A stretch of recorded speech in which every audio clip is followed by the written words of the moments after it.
penerimaan gratifikasi di Banjaten. Ganjar menegaskan tidak pernah menerima gratifikasi.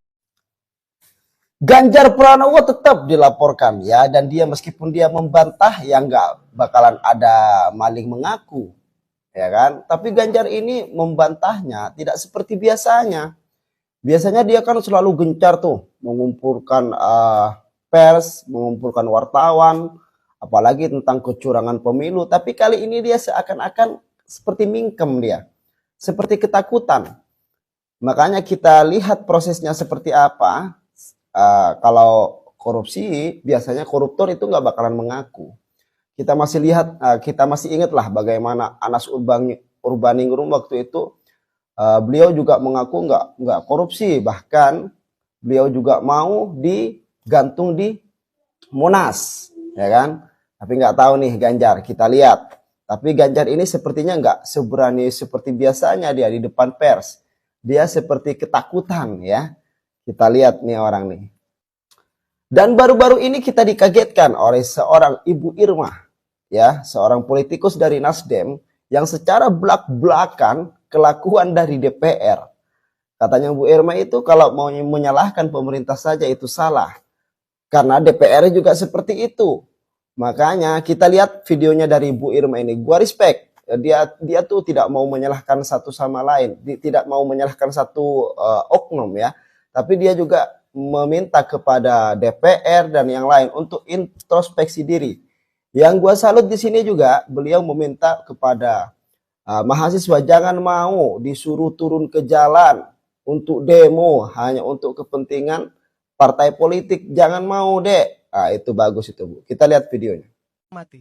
Kalau di DPR itu Pak JK, kalau mau nyolong diem, kalau nggak nyolong baru boleh ngomong, gitu Pak JK. Di DPR itu saya mendapatkan istilah itu. Irma, kalau kamu kritis, kamu jangan nyolong.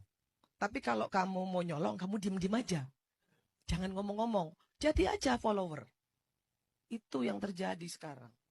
Rusak parlemen kita ini. Bahkan ada di Komisi 9 saya itu ada 52 anggota. Ada 1, 2, 3, 4 orang, 5 orang, sampai 10 orang. Yang 1 tahun datang cuma 5 kali. Tapi kalau kunjungan ke luar negeri dia ikut.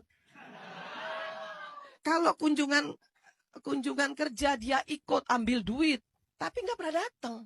Partainya nggak memberikan punishment. Anggota saya nggak datang, representasinya saya potong. Serius. Teriak-teriak sama saya, emang gue pikirin. Saya bukan siapa-siapa Pak. Saya rakyat biasa. Saya ini bukan anak pejabat, anak orang miskin. Yang kebetulan saja diberi rezeki oleh Allah Subhanahu Wa Taala. Kemudian saya bisa duduk dalam posisi ini. Saya takut nggak ngomong begini. Dulu waktu saya menjadi juru bicara Jokowi Ma'ruf, saya bilang kalau Prabowo menang saya hilang. Saya bicara itu di TV. Saya nggak takut. Saya nggak pernah diintimidasi tuh. Nggak pernah. Kenapa? Saya hanya takut sama Allah Subhanahu Wa Taala. Dan ketika saya melakukan kesalahan, saya cuma takut itu. Nah, jadi kita semua di sini, anak-anakku, terutama mahasiswa, jangan mau diprovokasi ya. Turun-turun ke jalan tanpa kejelasan jangan mau. Cari tahu dulu. Nggak perlu. Gagah-gagahan tapi salah. Jangan deh. Jagalah negeri ini.